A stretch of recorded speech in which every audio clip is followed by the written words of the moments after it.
I'm Laura Siddall. I'm a professional triathlete. But yeah, my races take, I guess, anything from 5 to 8, 9 hours. Being in Australia, everybody's outside doing stuff. They love sport. So I literally went back to Sydney, resigned from my job, sold everything I owned there, and literally moved to the States within 4 weeks, I think it was, with sort of my bike and a suitcase. What sort of regions are you looking at in the sport in terms of a wage? Probably around $500,000 in prize money, and then plus her sponsorship, contracts, endorsements.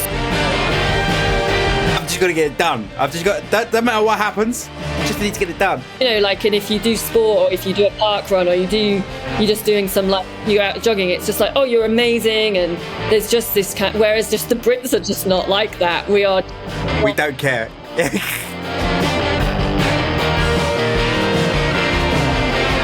Welcome back to the Not Quite Pod. Today we've got Laura with us. Laura, do you just quickly want to introduce yourself and let everyone know a bit about yourself? Yeah, thanks, Charlie. It's good to be in here. I'm Laura Siddall. I'm a professional triathlete, so I compete in the long distance of the sport. So unfortunately, it's not in the Olympics that everyone probably knows. But yeah, my races take, I guess, anything from 5 to 8, 9 hours. So distances are, I'll say if I get it right for UK, I'm out of miles, but I'll try it. It's a 2.4 mile swim, 112 miles on the bike, and then a marathon run at the end.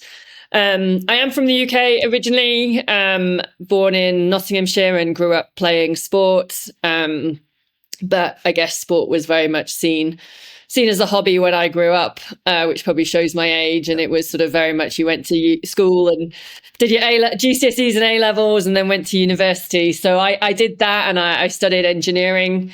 I did take a gap year before I went to university and did that in the British Army, which was brilliant. But then, went out into the, I guess, corporate world and got a job and bought a house and all that sort of thing. But moved to Australia with my corporate job at the time. Initially for 2 years, decided I liked living in Australia and the sun and the heat. So ended up staying there for about 7 years. And it was out in Australia that I started doing triathlon as a complete beginner, aged 29. Did it again, still sort of hobby as an amateur whilst I was doing my job. But then, sort of got to a stage where I was like, no, I want to give this a go. So turned professional, kind of left the corporate world. There's various stories I can elaborate on how that happened. And then, ended up moving to the US, and I was initially in California, in San Francisco, with a coach, but have since lived in New Zealand. So back in the Southern Hemisphere, New Zealand, in Spain. Wow. And now with a different coach for the last 6 years, actually, since 2019. And I'm out in Boulder, Colorado. So there we go. Wow. Okay, let's first dive into the transition from, I'm going to really get involved in this sport and really take it seriously. What was that transition like? Because a lot of people, I think, was it a straightforward one? Was it a straight swap? Because a lot of people that go through that transition, there's a bit of a period where they're kind of doing a job and they're doing that, and it's a bit of, they're constantly tired. I like to call it a perpetually tired pigeon. I like that, But what was it like for you? Yeah, so as I said, like I'd always done sport. I grew up doing sport, like netball, hockey, the team sports that we get in, and athletics, actually, track and field.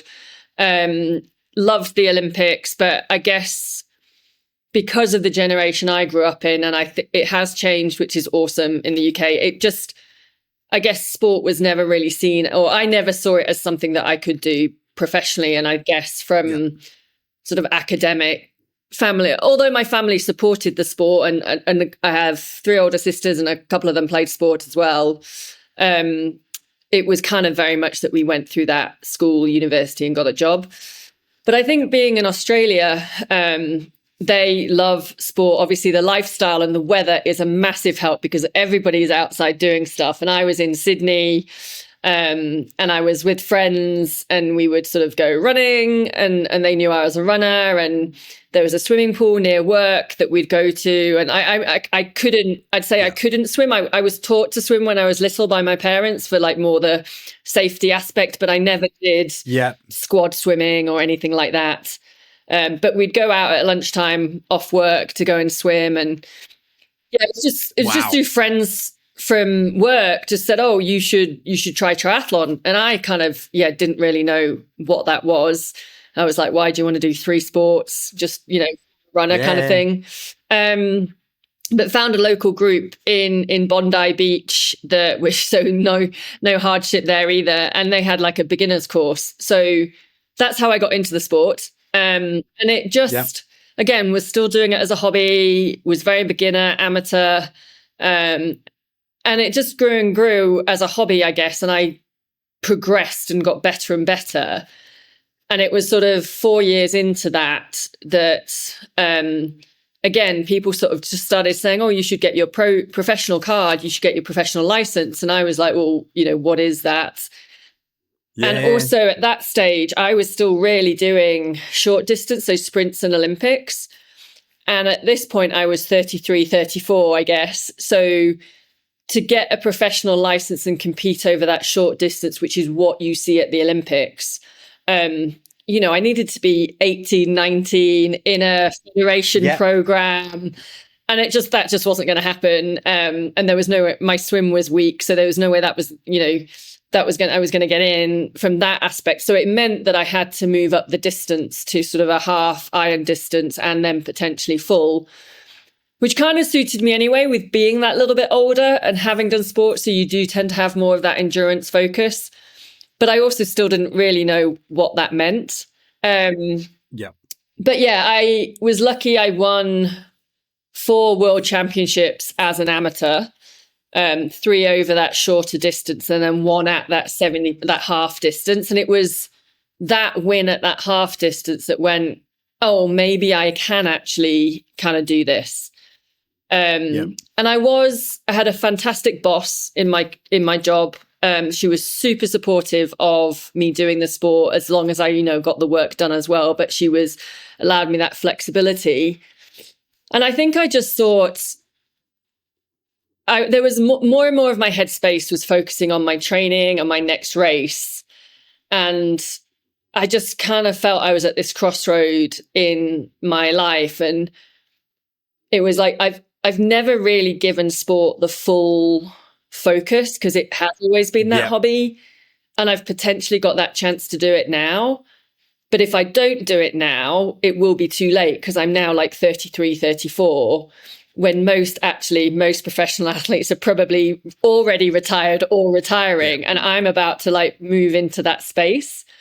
And it was kind of that, I didn't want to look back. Sport's been so huge for me over my life, so I didn't want to look back in 10, 20 years and say, what if? And I never gave it a go.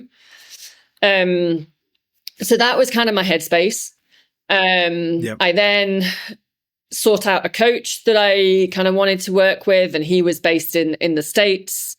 I actually flew out to visit and had sort of a week trial, I guess it was.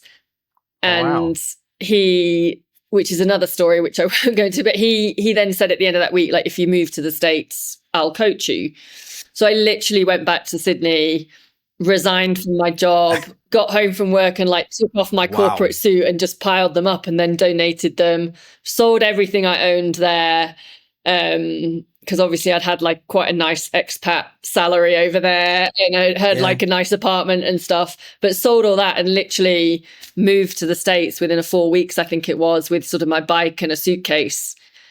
And it, like I think I had done a little bit of a sort of analysis on finances and that sort of thing, but I'd also then put my head in the sand about it. Because I think if I'd really done a full analysis, like I wouldn't have made the move because it doesn't really make sense. And so that was why I was like, I want to do this. I'm going to sort of say I've done that analysis, but sort of ignore it and just take this leap and move. So that's what I did. I kind of, took on a Wow. motto like of don't die wondering, and Yep. moved to San Francisco. And it was really, it was weird, and it was tough for the first, well, still is hard, but like the first few years, because you've kind of gone from having the sport as your hobby, but you've still got like your work friends from all the corporate work friends and that sort of thing, to suddenly like I've moved to a place where I don't know anyone, but the sport is my job now. And sort of what does that Yeah. mean? And Yeah. that Yeah. sort of whole trying to change your mindset around that and things I found difficult was like, now part of my job is to rest and recover and to sleep or to nap in the day or to be sitting with my legs up. And that is just not something I was ever used to. Like from corporate, you know, train before work, go and work, train Yeah. after work, Yeah. probably again, 4 or 5 hours sleep, get up and do it again. Like I've always been busy and I've always done stuff. So that was a really hard adjustment. And I still struggle with it, Yeah, I can of imagine. like just sitting and resting. Like I feel I should be doing something. I get that guilt. But anyway, but yeah, so that was the kind of transition and the mindset Wow. piece. There's so much to look at there. I mean, first of all, I want to talk about, obviously you've lived, as you've said, around the world.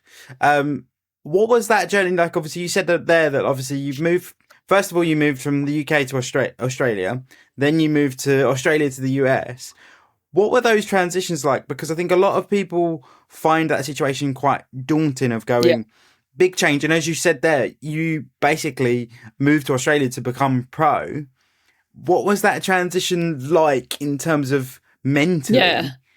Because you're away from a lot of the time you're away from your network, what you're comfortable with, the familiarity. What was that? So they're two quite different. So when I moved to Australia, I worked for Shell, the oil company in the UK, and it was a transfer through Shell to Australia. So I knew I had a job. They helped with the moving process. I also had family relatives out in Australia as well, in Sydney. So I think from my mum's perspective, she was quite happy with that because there was sort of family out there. So actually that was it was daunting. And I mean, it was only a 2-year placement, but loads of people said to me when I was leaving, they were like, oh, you're not going to come back. You're going to love it too much out there. But I think maybe because you compartmentalize and was like, well, it's only 2 years. And there's family out there and I've got a job and it's all sorted. So that was kind of one shift. And it was still daunting and it was scary. But it was a funny story. Because of the scheme that I was on with Shell, it was a business class flight that I got to travel to Australia. And that was the first time, obviously, I've ever been on a business class flight. And I think I must have looked like a kid in a sweet shop. And I'm like trying to be all cool in this business class sort of suite, but like wanting to press all the buttons and know what everything's doing. Yeah. So it must have been quite funny. But in contrast, the move to the States when I turned pro was obviously very different because I was kind of going into this professional triathlon career, which it doesn't have a salary. There wasn't a house out there. I did have a contact that they let me stay with them when I first got out there, which was fantastic, and still good friends with them. But yeah, no family out there. It was suddenly like like I said, your one network was the sport and there wasn't anything outside of that. So it's kind of all encompassing, especially when you're thinking as a new pro, it's like, when am I going to earn any money? Like I've gone from this nice corporate salary to then like just not knowing how you're going to earn, or if your earning is very much on your race results. And there's so much that is out of your control in that. Until you kind of get established and get some results and potentially get some sponsorship to help. So that was but I think for that, I was also excited to go because it was something, again, I wanted to do. And it was, I hadn't given sport that chance and now was that opportunity. Yeah. So, I suppose, as you said there, it's that whole, you really lent into we're never going to know unless we try. And I think a lot of the time you can fall into analysis paralysis of like, oh, well, how am I going to do this? What am I going to do with this? And I am guilty as charged with that. I will, Anna. I would probably be less risk. I'm probably so risk averse now. And I do some rash things, which would be similar to that move. But yeah, if I'd like done the analysis, I guess I did think, well, if the worst comes to the worst, I can move back to the UK and move in with my parents and kind of start again. And that's not the end of the world. Yes, I don't want to do that. And I'll kind of try and make everything work. Not because I don't love my parents, but just because I want to make this successful. And I'll do everything I can to try to be, I guess, just sustainable and able to do this. But I did have that, like, if the worst comes to the worst, I move back to the UK and and just start again. Can we dive into, because a lot of the time when people talk to professional athletes, we only really know about your football players, your rugby players, NBA, all those. No one really talks about this side of things, the lesser known sports, your Olympians, your track athletes. No one really talks about what that really looks like when it is your job. It is your job, and how that all works. Because I think everyone goes, "Oh, it's just sponsorships," and that's what everyone thinks. Yeah, and I think a lot of people think that when you become a professional athlete, you just have brands knocking at your door and throwing money at you and that sort of thing, and that's how people survive. And yes, for some people, I think they are lucky, and it does happen like that. But they're obviously there that they are at the top of their game already.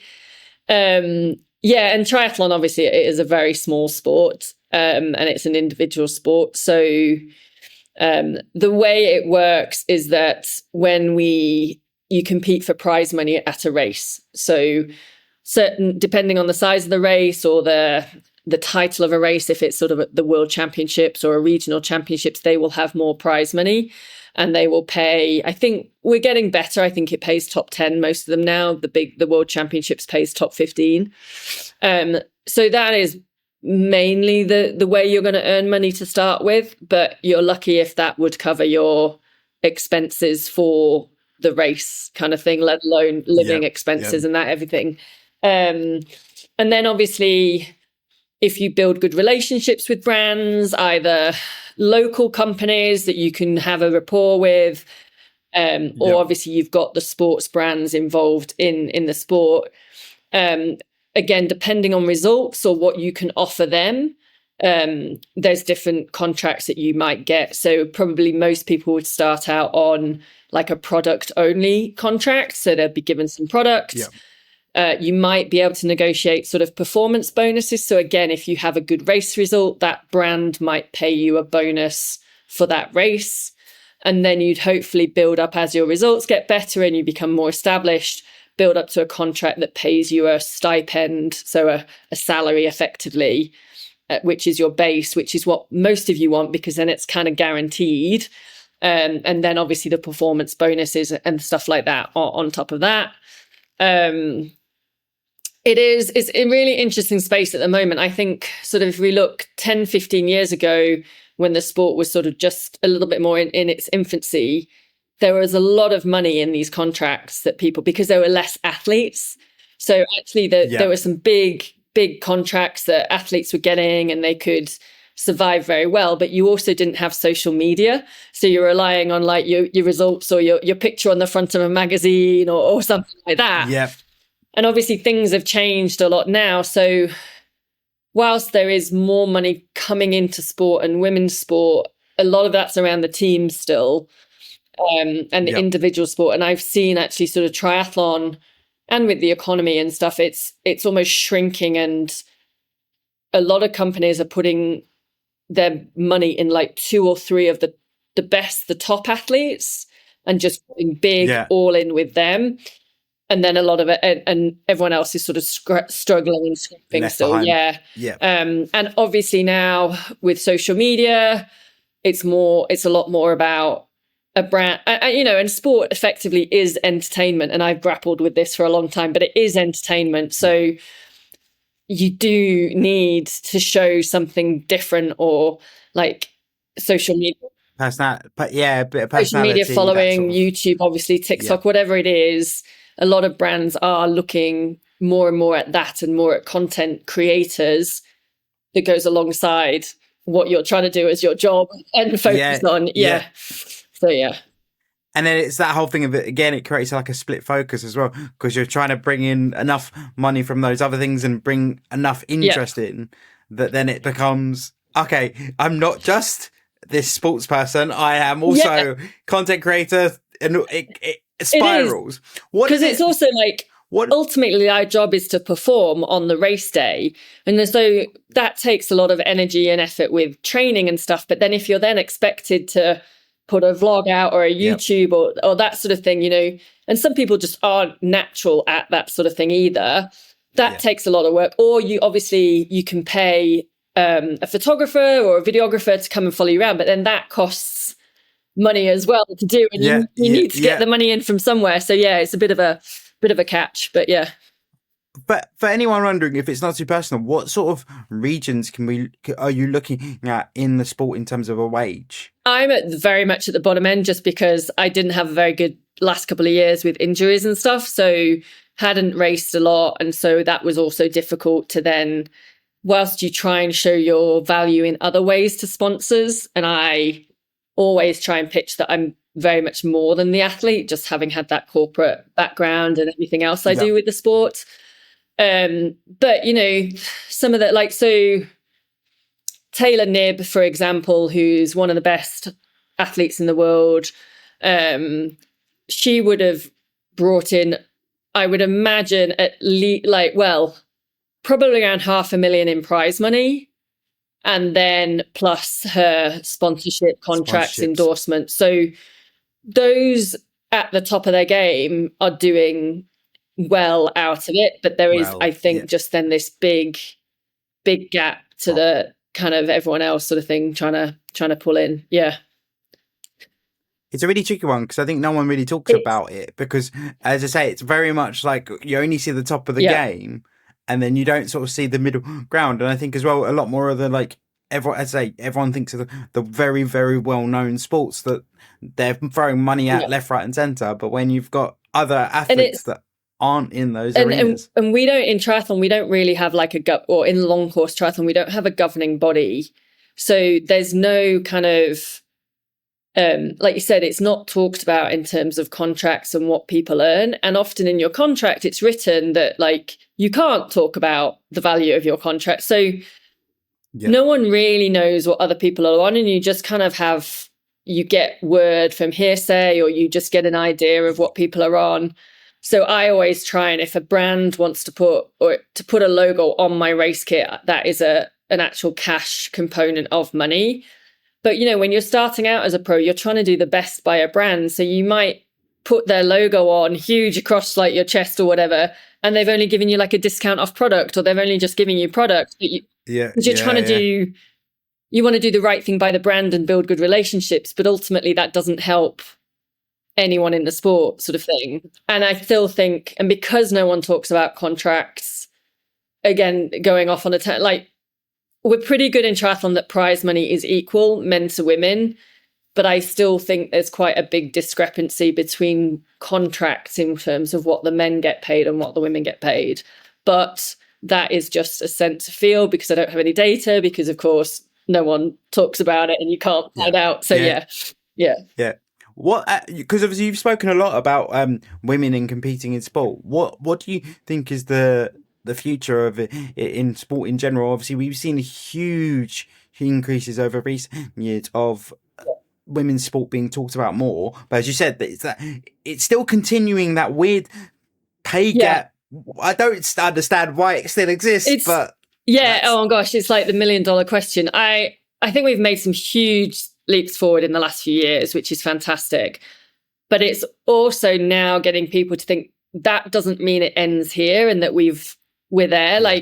This is just the start. And I think it's fantastic what the Lionesses have done and the Red Roses have done, and the sponsorship and the focus and the visibility coming into those sports is obviously bringing more money in, and they deserve it. But I think the individual sports are getting left behind a little bit. And so it's how do we tell those athlete stories and bring those up and have those as entertainment that people want to go and watch. I think, more media coverage is obviously going to help, because just I'm an advocate, like you can't be what you can't see. So if we are getting more, and it's funny because like people say, oh, but no one watches women's sport. And it's like, well, yeah, because you've not shown it. And if you show it, it's not going to happen overnight because men's football has been shown for years and years and years. Like we're not just, if you show women's sport on TV for one weekend, it's not going to suddenly be at that same level, but you've just got to keep putting it out there, making it available to people. And now you're seeing like the sellout crowds and stuff like that. Yeah. You know, I think on the rugby side, Ilona Meyer, who's a US rugby player who's now playing for Bristol Bears. I think her kind of, but she's an incredibly good rugby player, but she's also obviously got this huge social media following, which she's like, I have to do that to bring the money in because we don't get the same pay, but I am very serious about my sport. So, you know, people like that bringing, I think, I don't know what the stats were, but I think for the first Bristol Bears game where she played, they had to move the stadium, but like, I don't know, however many percentage of the crowd like had never watched a rugby game at all. They just came because it was her. So I think the media we need to keep selling the stories. We need to keep pushing the stories. We need to sell the stories though on the same level as the men. So I feel that often the women have to be like, it's not just enough to talk about how good they are as athletes. They have to have another story. The amount of women athletes, and I mean, it's the same for men in the lower divisions, but the amount of women athletes that are doing the whole thing of they're having normal jobs and running this alongside it, and it's a shattering scenario to be in. I only did it when I was in school, and I was like, I was like, no, I can't keep it up. And it's so true. We just need to get eyeballs on it. And funny enough, as you were saying that, I was actually thinking from my side of things, being a wheelchair user and being a para athlete, no one talks about disability sport. The only time it's ever on telly is the Paralympics, and that's like, and I think. Like, so I do quite a lot of work with, or I have done in the past with Challenged Athletes Foundation. And I think, you know, London 2012, I think was an amazing for para athletes and para sports. But then you went into this whole, you know, I remember hearing stories of, just somebody who would walk down or in a wheelchair on the street and they would get asked if they're a Paralympian or you know, a para athlete. And if they said no, it was like, well, why not? You know, and there was almost like then this guilt that weren't sort of things. The assumption that every disabled person is a para athlete. But funny enough, I'm a bit of a catch-22 because I fell into the trap of I wasn't a athlete until 2012. I saw 2012 and went, I want to do that. But that's part of it, isn't it? And you saw it because it was shown and it was visible. So you went, oh, actually, this is something I can do. And sport gives me an outlet. It gives me a reason. It gives me a why. And I think that's, and it's a shame. I think I'm kind of, actually, it'd be interesting to have your opinion on this. Like half the time, I think incorporating parasport into other sport, like some of like the track athletics competitions, and you've got some of the parasport races in there. Yeah. I think it's great because you've got an audience and you're showing it. But at the same time, often it's like, well, they should get their own platform. They shouldn't just be mixed in. They should be deserving of, because they're fucking awesome athletes. And again, like celebrate them for being the athlete. It doesn't always have to be about, oh, they're doing really well, or, you know, they've come this, that. Well, you know, they have, and it's amazing, but they're just awesome athletes and incredibly talented, incredibly hardworking, like everyone else. Let's celebrate how good. Yeah, I mean, I completely agree. I think the difficulty you got is obviously there's a debate of like there's not as many. Because one of the things that I found when I was competing, it was either, I say, competing at able-bodied or mainstream sport. So it was very much, I'd be racing more against the clock rather than the person next to me, because it's all just about positioning and everything else. So that then is quite demotivating because you don't get the fun of the guy next to you, and it's you two against each other. And then there's the other thing that we found in swimming where categorization, it's very hard to get the same level of categorization all in one room together and go, right, guys, we're going to have a race. And it is a proper full-on race of like, we're all the same. We've just got to see who wins. And I think that's hard from getting it out to the public as well, because trying to explain, like, you know, you look at a start line and you see a whole host of different athletes lining up with completely different disabilities, and you're like, well, how does this work? And again, like you said, a lot of the time it's you guys racing against the clock, not racing against the person next to you, which is hard. But yeah, I don't know on that, like how, because there's so many nuances and differences with that disability, unless, you know, we do build up that pipeline of getting more people into the sport, which is, I guess, the same in anything, so that you have bigger category groups. And it's the same, like, you know, you go to the Paralympics and one cycle at one Olympics, one category is involved or allowed, and then at the next Olympics, that category is not there, but a different one is. And so as an athlete then, like, suddenly your category and discipline, like, isn't at the Olympics. What do you do then? You either have to like race up or change sport or stuff. And that's kind of really hard as well.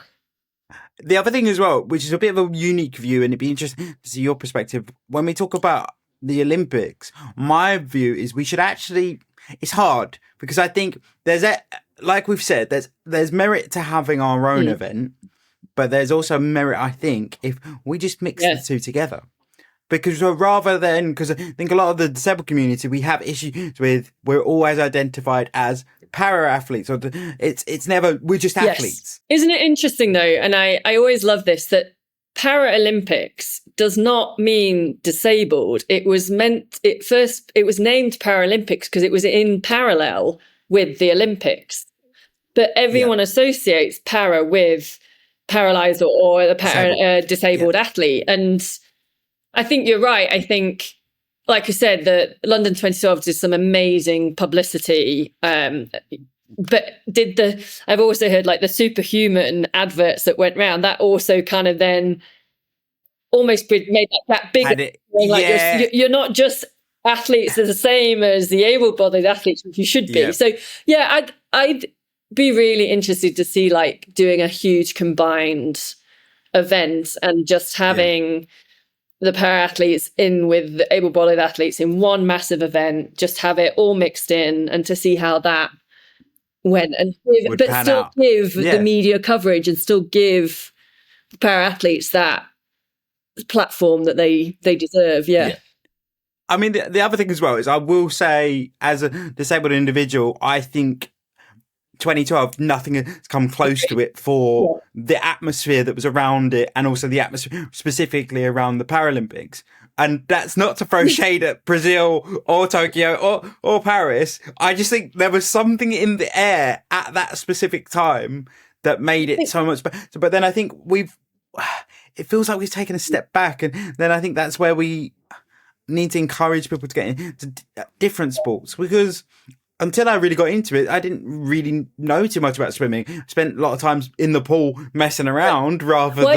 Why did you pick swimming? What was that It was actually, being a cliche, it was, I saw Ellie Simmons win a silver at London 2012, and was sitting in the stands and said to my dad, I want to do that. That's awesome. Well, it works. Yeah. And that's what it all started with. Was at the time I couldn't even finish a length of a 25-meter pool, and then fast forward, I spent the next 4 or 5 years competing and 4 o'clock mornings and everything else, and then got told I was too old.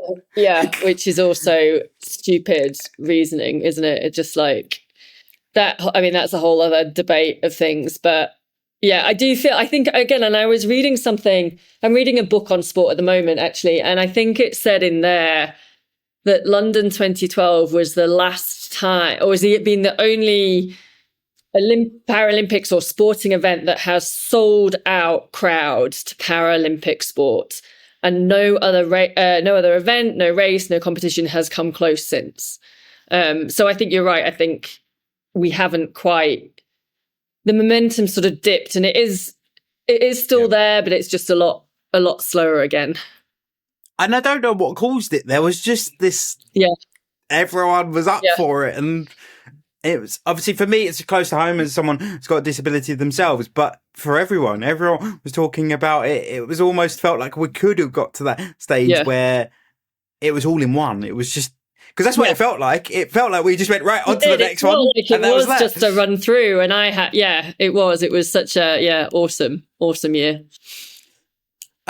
Diving back into your sport a bit more, one of the things I'm always intrigued with whenever I speak to individuals that do endurance sports is the psyche involved in it. Yeah. Because I could never get into it. I mean, you're talking to a guy that would do a 200 meters and I'd get bored with that. So how do you wrap your head around, right, I'm in this hole for hours? Partly I think most of us have got like a screw loose or a wired to the moon in some way, and are slightly unique or odd in that way. But a lot of the time when you go into a race, you don't think about the full race, the full 8 or 9 hours, because that is just kind of overwhelming. Daunting. So you do break it down. And so the easy bits are break it down into the swing, bite, run. But even within that, you will break it down to, like the swim, it's like, I've got to get off the line and get on good feet and get a good start. And then it's maybe out to the first turn buoy, or it's halfway. And then, you normally break things down on the bike. And a lot of it is like just staying really present in the moment, and just like trying to, and keeping your head in the game, really. So even if you're not having the day you want, you've got to keep telling yourself, it is such a long day. Anything can happen on that day. People might, are going to go through ups and downs, and they might have gone out too hard. They're going to blow up, and you're going to pass them in the last, 5 kilometers. And you've just got to get your head down and going. And it's about thinking, okay, what can I do in this moment right now to make me go as fast as I can with what my body is giving me to now at this present time? And again, breaking it down to go, right, well, I need to get to the next aid station. I'm going to take on calories. I'm going to take on hydration. I'm going to cool myself down, whatever it is. And just really trying to, keep your head in the game and break it up. Yeah. And I think obviously we train for that as well. Like we train for the long distance. So you're quite used to it in some ways. Like I must say my training methods have changed a little bit, but when I would be training on the bike, if I was on my own, I would never wear music or podcasts or listen. I would just go out, and it's a long ride, and you've just got to cope with your head and your thoughts. Yep. Now, depending on the session, I might have one ear in for a podcast or music, but it was that sort of thing of going, well, I need to be able to do that in a race, and I need to be able to race on my own and keep my focus. And, I have things like I have my watch that bleeps every 10 minutes. So that's kind of a reminder just to make sure, am I drinking? Yes. I know I got a nutrition plan, so I know I'm taking a gel every 20 minutes. So that kind of like keeps you. I think also then other things like, I know in the past, other athletes have they've gone out on the course a few days before and played music. And then when they're on race day, they remember that same music for the same points on the course, things like that. I think on the run, things like counting to 100, just as like a distraction from your mind or things like that, or repeating things in your head.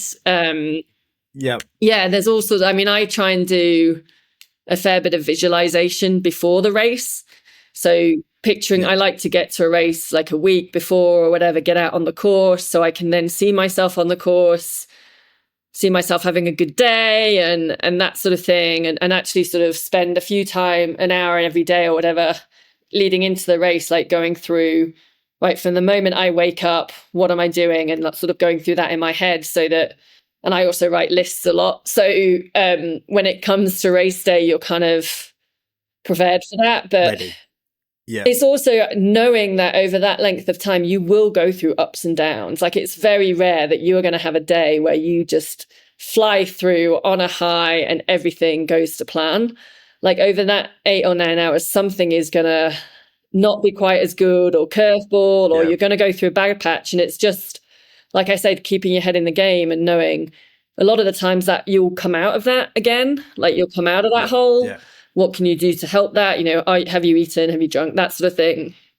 and just knowing that probably everyone else is probably suffering just as much. And again, just like there's been so many races where you're having a bad race and you just want to give up and go back to the hotel or whatever, but you stick at it, and ultimately you find like in the last 10k of the run, everyone else has fallen apart and they all stopped and didn't finish, and actually you're going to finish really high up and you're actually going to have a great race, sort of thing. So it's not over till it's over kind of thing. It's one of the things that really has frustrated me since I had stopped competing. Is like I used to have this like ability, what I used to call, of going into the black hole. Of like, I've just got to get it done. I've just got, doesn't matter what happens, just need to get it done. And ever since, I've never been able to dial that much in.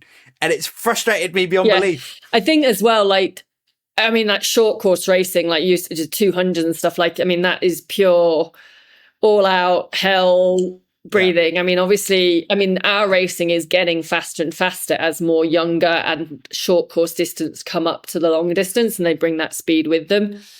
But there is a little bit more about pacing. But I think, some people have an ability to go to places that I don't think I could, kind of thing, or I've not known. But I think in your career of sport, there's only so many times you can do that. Do it. So it's also that's also being clever. Is like in training, you don't want to go to those places too much, because if you need it on race day, you want to be able to deliver on race day, sort of thing. But that's interesting. So that's just like that competitive of lining up on the start line and being able to find that extra bit.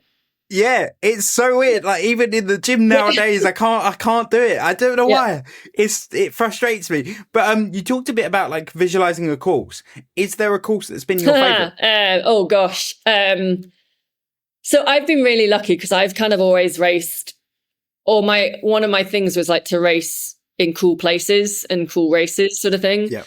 So, gosh, probably one of my absolute favourite location-wise is racing down in New Zealand, and particularly Wanaka, which is in the South Island near Queenstown, and it's just stunning. It's just beautiful. The Kiwis are great, and I love that place. And the course it kind of suited me. It's kind of quite tough and challenging, so it was kind of the gnarlier the better in some ways. So from a location perspective, I would probably say Wanaka, but in terms of favorite races, I mean, like one of my favorite races is Challenge Roth or Challenge Roth in Germany, just because the Germans love triathlon. It's a party atmosphere all week. It's a really good vibe. So I love that. And then obviously I would say like favorite races as well. You don't take winning for granted, but you've got fond memories of those places where you've had those good days. Big wins. So Australia for me, and also that's because where I started the sport, so that's always sort of been a good place of memories. What about ones that you're like, every time I go to that course, I don't go back to them. If I go there once and I don't like it, I don't tend to go back. Like I'm probably never going to go back to Brazil to do a race down there. Oh, actually, another race I did was in Patagonia, and that was stunning as well. Yeah, wow. Very tough and challenging. It was sort of an extreme triathlon, but absolutely beautiful place to race, and a really like look around you and appreciate what you're doing. But I'm not a fan of. It's difficult because a lot of amateurs in the sport just want to go flat, fast and get PBs. And those courses I don't like sitting on a highway just on site. I want to do something a bit more different and challenging. So I guess I've picked those races. I'm just trying to think if there's one that I wouldn't go back. I don't think I'd go back to Brazil, but that's probably for other reasons as well. But I don't think there's a race that I've gone in. I probably wouldn't go back there. I think I've picked them quite well. Strategically. Yeah. And the races I don't want to go to for that reason, I just don't go. Fair. No, it's fair enough. I want to take a bit of a backstep actually, because I want to get your opinion on something as someone who's, as I lived in so many different countries and also been part of so many different sort of sporting setups in those countries. One thing that I'm always amazed by, and it was one thing I was always jealous about when I was competing, was the American and Australian ethos around sport in terms of high level sport. is so different to what we have in the UK. Realistically, with the UK, the only thing that's that level really is football and rugby. Yeah. Everything else is it's kind of no one really pays too much attention to it. Whereas the ethos with the Aussies and the Americans, they're like, no, we love all of it. And I was just wondering what your opinion is there a way that we could bring it more over to the UK? Because I think the other thing as well, I wonder with the US and the Aussies school systems when it comes to sport, there just seems to be so much more there than what we have here. So, gosh, big conversation. I think Australia is unique. It's just got the climate. I think the climate is a massive thing. Like, you just grow up in Australia being outside, being active, being at the beach, it is just that it's part of the culture from day dot. And I think they were leading the way in terms of sports institutes and research and development. Now, I would say, actually, I think the UK has one of the best sort of sports institute, UK Sport and England institutes out there. But I think and it's just like, I think it's a cultural thing. Everyone is just born growing up. You do swimming, you're at the beach swimming, you do life saving and that sort of thing. And obviously just a smaller nation as well. I think America is interesting. The collegiate system is very powerful for sport over here. And I think a lot of that does bring the success of the athletes through at that higher level in teams. But I also think it might not necessarily be the best for human development of people, because there's a lot of pressure early on to book kids into a sport and then to get them to a level where they get a college scholarship, and then that obviously pays for their university. And they're not really, there's only a small percentage of those college athletes then go on to do professional sport, but the rest of them I'm not sure are really prepared for the outside world. So just it's almost you're in this little bubble, almost like it's like what you hear with a lot of people who leave the army because they're so regimented, they don't know what to do. When you go, right, you can do whatever you like, they go, what does that mean? I do think for kids, we should just be encouraging them to play lots of sport and not narrowing them down to one sport too young, which I do think the Americans do. But the interesting thing, and I think, again, it's a cultural thing, the Americans just have this abundance of energy that everything is amazing, or maybe not at the moment for politics, but we won't get into that. And if you do sport, or if you do a park run, or you're just doing some, like, you're out jogging, it's just like, oh, you're amazing. And there's just this whereas just the Brits are just not like that. We don't care. There's tall poppy syndrome. Like, we don't want to really celebrate success. We're kind of that lower level energy, whereas the Americans would almost celebrate you if you managed to cross the road and go and buy a pint of milk, sort of thing. It's like, oh, that's amazing. And I think there's those elements. I think the UK is changing, but I think a lot of it is just cultural, and climate and economics does affect the UK so much. And I think it's so hard to get that joy, even if it's cold here, I'm looking out the window and there's snow, but it's blue sky and the sun is out, and it's minus 13 degrees. So it's cold, but it's blue sky and the sun is out. Whereas if you have that in the UK, it's just grey, it's dark, you just don't have that energy to want to go out. And also, I think the UK, I think it's getting away from it now from a generation point of view, but my generation and the older generation, it was you just went to the pub, and after work you went out drinking, and you went to the pub, and you went, that's what you did the weekend. I do think the younger generations are a little bit more, they want to go to the gym or go for a run, and we are seeing bigger, park runs being amazing, and different community groups and that sort of thing to get people out there more active. But I think, just from a cultural perspective, there's kind of those big gaps. But who says one's better than the other? Better than the other? The only thing I would love to see us do is move more towards, I think schools could do more around sport. That, I think, that's a big thing. Because that's one thing you see in America, the supporting the school teams is like big Yes. business. Oh, It's huge. a big thing. In America, like school and college is bigger than almost professional sport.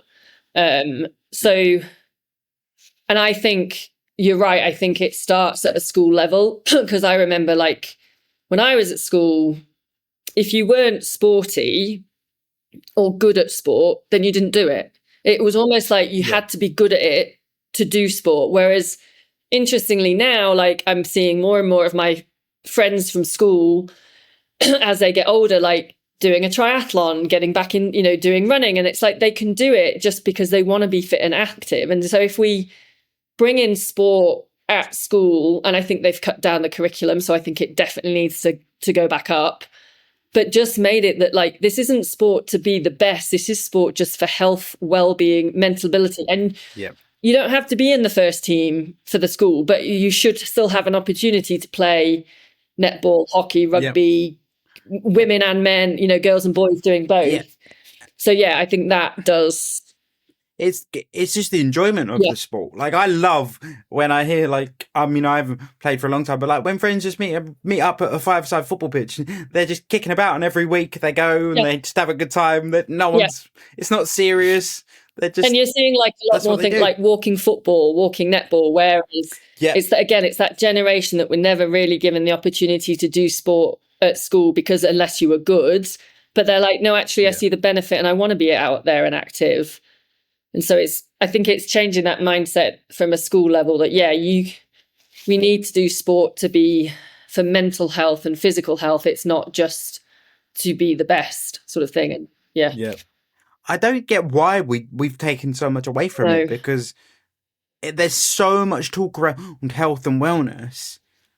Where does the logic match up? I don't get it. Is it that we're all pushing the corporate, and that's what it is? Maybe that is the case. I mean, I don't want to get into politics again, but I feel that if we put more focus on fitness, health, well-being with kids, ultimately over a long time, that would actually relieve some of the pressure on the NHS from illness, fitness, and that sort of thing. But again, that's another. It's the debate of like finding the balance, because I think a lot of people that want to get into sport, they're like, look, I don't get home from work till 8:30 at night. Then I got to make food. Then I got to go to bed. Then how do I fit all this in? And I know that from when I competed. 4 a.m. sat by the pool, and you're like, what am I doing here? But that's where we've got to find that balance. And I think that's probably, particularly I've got friends that live in Oz, and that balance seems to be a little bit more there rather than us and the Americans. We don't really know what we're doing when it comes to work-life balance at the moment. But lastly, before we finish up, I just wanted to get you to speak on, obviously you've spoken a little bit about the injuries you've had recently and how you've managed that. Is there any advice you'd give to someone sort of that going through that mental journey and how you've managed it as well? Because I think injuries play such a massive part for anyone that is in competitive sport, and no one really talks about the mental impact of it, because unless you're in it, you don't understand it. Of like, totally, injuries are the worst thing ever. Yes. I'll give it a bit. So in May 2023, I was in a race in Brazil, hence why I'm not really going back to Brazil. And it was during a race, and I got hit by a car during the bike leg and suffered a brain bleed. And so you kind of go from being at your fittest peak, heading into a race, 35 hours a week of training, to suddenly like zero training because you can't do anything. And brain injuries are slightly different because there's so much unknown about them. Whereas it's if you break something, there's a 6-week, 8-week progress, and you can actually see it as well. Whereas a brain injury is invisible. But I think from how you manage that is just, one, get a good team around you of support, whether that's a coach or friends, family, whoever it is, psychologist, doctors and that sort of thing. I think that's really key. And I think you just have to put little plans in place and so focus on what you can do. So obviously there's a lot, don't focus on, I can't do this and I'm not doing this and that sort of thing. But okay, well, what can I do to make almost be the best injured athlete ever? Yeah, what I used to call it is gamify it. So like, what can you achieve today that you're still making progress? Because that's what you really want, is you want to tell your brain, we know what we're doing. And you want to see that progression. And I think the other thing that a lot of athletes often get into, like, I mean, there's so many, again, another big topic of eating disorders and everything like that. But I think when people get injured, they think, oh, I'm not training, so I need to eat less. When actually it's guilty. And the same here, like that's the mindset. And you really got to be change that around to say, actually, I almost need to eat more now of the good nutrients, of the calories, because my body is also trying to repair itself and it needs more energy to do that. And okay, if I put on a little bit or change, that's fine because I'm healing. And then you know that when you get back to full fitness, that's all going to change again potentially anyway. But yeah, so I think just a good network around you, good team, get somebody who can help you work through that plan, focus on the can, and don't be harsh on yourself, like be kind to yourself. Yeah. That's probably the biggest one. Is I would say get someone around you that can keep your mental good, because that's the hardest bit as an athlete, where you go, I can't do what I normally do, and I'm going to be behind on my progress, and it's a vicious circle, very vicious circle. And then lastly, I want to ask you the last question that I ask every guest, which is, what's one piece of politically correctness that you really strongly agree with or disagree? So having kind of touched on a lot of political points, but I would not say I was anywhere near qualified to go into politics or political correctness. I'm going to go off piste here and say pineapple should never be on pizza. Oh, controversial! I'm the opposite. I am a big fan. So it's a controversial one. I don't get the people, but then my ethos is like, if you like it, you like it. If you don't like it, you don't like it. Is that and that's kind of where I go. But it's always been debated. It's been debated for years, and it will be debated for years soon as well, ongoing. But thank you so much for coming on, Laura. It's been a great conversation, particularly diving into the sport side of things. It's been quite nostalgic for me as well. But thank you so much for being so open and so honest. I can't thank you enough. Loved it. Really enjoyed chatting, Charlie. I wish I'm sure we could have chatted for another hour as well. I'm sure. Yeah. Definitely. And obviously, guys, as I always do, I will link all of Laura's details below if you want to get in contact with her or check the stuff out that she's doing. Thanks again for coming on. Thanks, Charlie. Thank you so much for tuning into this week's episode of the Not Quite Podcast. Please make sure you follow us on TikTok and Instagram to get regular updates about the podcast. These bad dads make it hurt.